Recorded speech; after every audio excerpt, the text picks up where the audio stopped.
ekituufu kiri nti twakifunye ekisaawe tukirina kati ate era n'okubeera nti tutogoze ekisaawe kyaffe kino ekitambula kubanga kino kyo si kyakubeera mu kifo kimu naye kisobola okutambula ate era kyakulabirako eri bannayuganda. Baganda bange njagala kubaaniriza era mwebale nnyo. Tulina olukuŋŋaana lutandika wiiki eno ku Lwokusatu. Olukuŋŋaana luno lwa kusomesa abantu ate era n'okubasabira. Omugwezi waffe omukulu era omusomesa waffe omukulu omukyalo oyo bamuyita Pastor Dr. Paula White oba Paula White. Omukyalo ono y'emu ku bawagizi ababuwi b'amagezi ab'amaanyi ennyo era abakulu eri omukulembeze wa America Donald J. Trump. Kati omukyalo ono agenda kutuyigiriza ebintu bingi nnyo oba otya abakulembeze amagezi naye wennyini ofuna otya amagezi okubeera nti y'omu ku babuwi b'amagezi abatono abawa President wa America ye mukulembeze asinga amaanyi mu nsi yonna. Ye mukulembeze asinga amaanyi alina obuyinza amaanyi sente ebintu byonna naye otuukawo otyawo ate nga ddala ffena twagala okutuuka. Tulina n'abasomesa abalala nga General York agenda kwogera ku mbala y'omuntu ddala omukulembeze abeera tanembala abeera ate omuntu omutuufu nga si muli wanguzi ate nga teyekkusa yekka tanyigiriza balala naye ng'ayagaliza banne n'abalala okukulaakulanya ensi.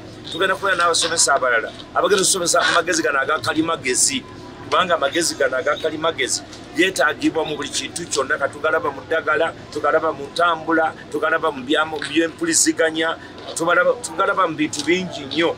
Bagenda kutuyamba okumanya Africa tuyingirawo tutya. Bagenda tuyigiriza mu by'okuzimba. Tuzimbe ennyumba gye batajja kumenya nkya. Ennyumba omuntu yajja okusobola okupangisa n'emyaka 20. Kuba kati ennyumba zikyuse. Mujjukira ennyumba eza French card ezalingawo kati tukyaziraba zaavaawo. Ekitegeeza tulina okuyiga bwe tuba tuzimbe tutya ebya ssente tukoze tutya obugagga tukoze tutya okuva mu mbeera gye tulimu. Era omu ku basomesa baffe agenda okubanga naye akwata ekkalaamu ennoni n'olubaawo asomese abasumba n'abaweereza ye President w'eggwanga lino Yoweri Kaguta Museveni agenda kujja wano ku lunaku lw'okutaano ku ssaawa mbasaba mwenna mu ssaawa 2:00 mubenga mwatudde dda kubanga ali mu campaign. Namusabye ne mugamba jangu osomese naga kale nja kujja nsomese abantu bakulagana ingera batya mu bugagga naddala abakulembeze b'ekkanisa. Olabira ddala nti obwavu bungi ddala era eyo gy'abadde atambula ng'agenda alambula. Nze sirabyeyo nti yakyadde ku kyaki, sirabyeyo nti yakyalidde omusumba mu bonna ababaddeyo. Kati ne musaba nti ffe tuleme naffe kulekebwa bweru, naffe tuyigirizibwe essente zino embizi n'ente n'embuzi babirunda batya. So n'olw'ensonga eyagenda kujja okubeera ng'asomesa ate era n'okubeera nti tutogoze ekisaawe kyaffe kino ekitambula kubanga kino kyo si kyakubeera mu kifo kimu naye kisobola okutambula ate era kyakulabirako eri bannayuganda nti ebintu ebisinga obungi bye tulowooza tetwetaaga ssente nnyingi nnyo okubikola. Tusobola okubikola ne bibeera mu buli kitundu kyonna eky'eggwanga. So omu ku basomesa ku lunaku lw'okutaano mbakubiriza mwenna mujje oba oli musuubuzi oba oli musomesa kasita obanga oli mukulembeze oba LC1 chairman jangu oyiga engeri gy'okwatamu abantu, jangu oyigirizibwa engeri gy'oyogera n'abantu. Guno omusomo gwa buli kinnoomu yenna. Jangu tuggulawo essaawa 2 ku makya ne tuggulawo kawungeezi era ojja kuyiga ebintu bingi nnyo. Guno omusomo tegumangawo ko mu nze bukyambeerawo emyaka 4 gye mmaze nga mpeereza. Amiina. Best of the best. Because for anybody to be an advisor to the President of the United States, the most powerful president on planet Earth today, you must be unique. It's not just chosen by any other reason. You must be unique in your way of how you deliver messages or advice or something like that. Some of us just need skill. By the time you leave here, you'll have learned techniques, skills, and also methodologies of how to deliver your word or to the message or to anybody else. Secondly, you also learn how to organize events like this, because sometimes we come to listen to people, but we forget that they are organizers who also contribute to your learning and understanding. Number 3, Uganda is going to be exposed to the whole world because it's already in the media that this wonderful lady who is coming, Dr. Paula White, General York, and Pastor Ben, others, leaders, who are dealing with the architect. By the time you leave here, you will have known what to do and how to do it. Abantu baffe tulina okubasomesa. Abantu baffe tulina okubasomesa nti omuntu tebamunyiga nga mandaazi. Omwe bakupakira bupakizi nga apakira enkejje nti ogenda kutuula.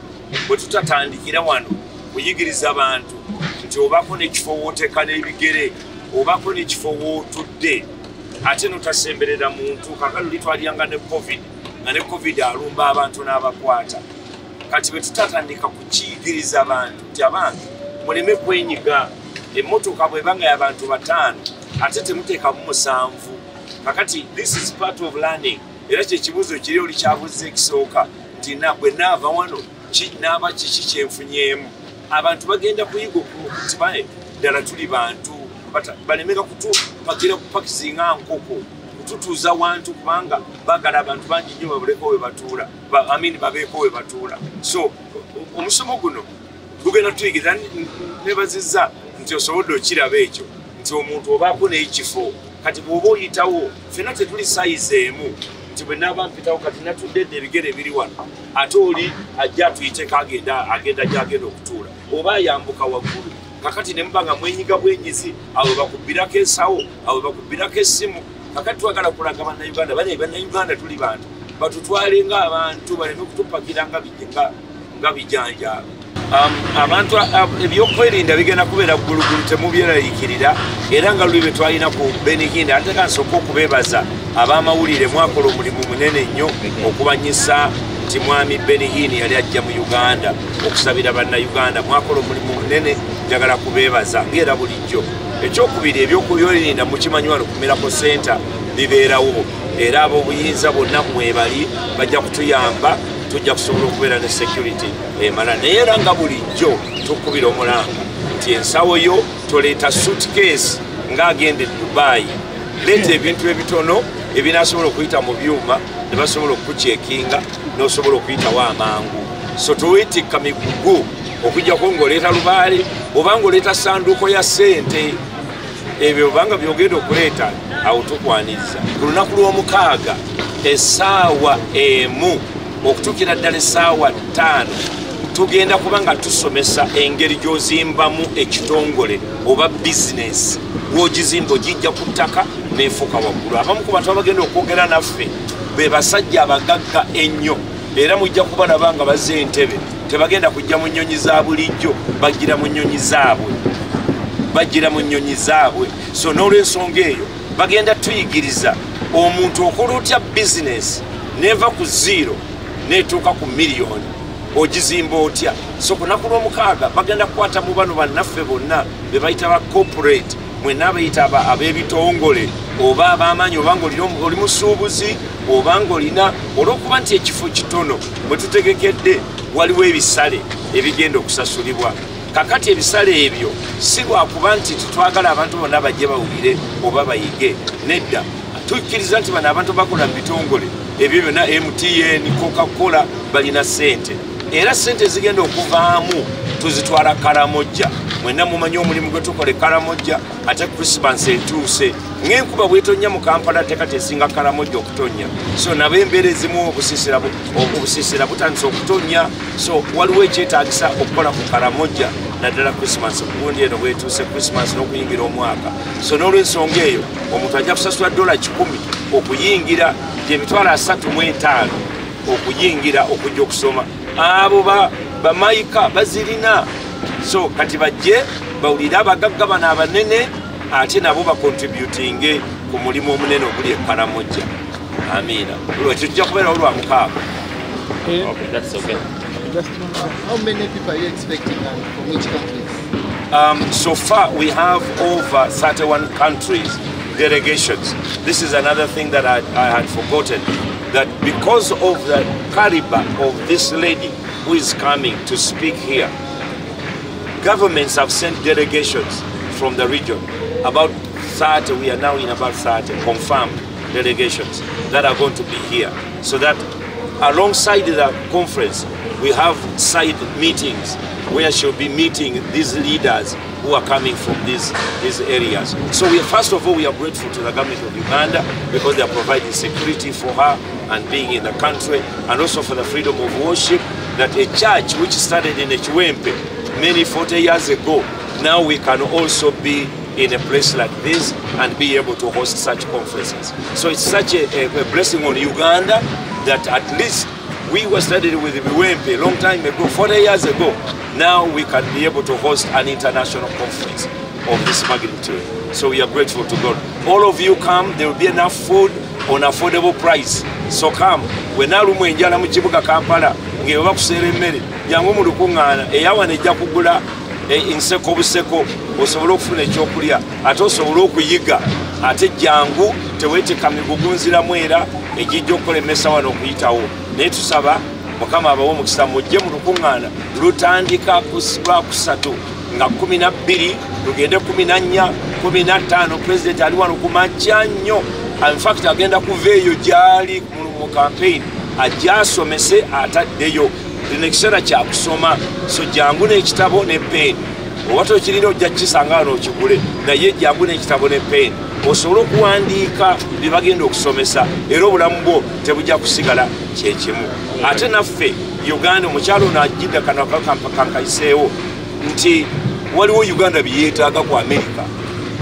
Waliwo bye twetaaga tundeyo emmwanyi zaffe, tundeyo ennyama yaffe, ate n'agowa bamutuddize yali yatuvaako. So ye campaign nze gye nsaba nti omukyalo ono bw'anajja ne ttiimu gyazaze ne ttiimu y'abantu bangi ddala, kumpi bawera ddala 30, abamuwa amagezi naye abamuwabula n'ebirala ebigenderako, abebito ng'omuntu omukulu batambula nabo. So nzikiriza nti bajja kusobola okutwala obubaka bwaffe nti Uganda eri ready okudiringa n'Amerika.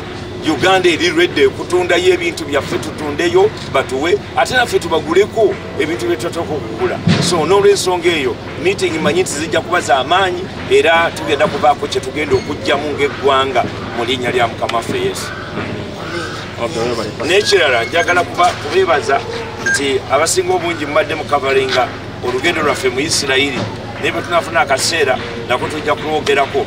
Isirayiri nayo eri ready okukolagana ne Uganda mu byenfuna ne mu bya kalimagezi ne mu bintu ebirala. So era tubasabire mu kitundu ekyo Mukama abawe emirembe. Airtel Extreme Unlimited Internet just got better. Paying for an Extreme Unlimited Internet connection now comes with free data, SMS plus voice minutes to call and text across networks for the Muganga who pays the monthly bill. Dial *125# or call 125 today to upgrade to an unlimited, uncapped Airtel Internet experience. Airtel.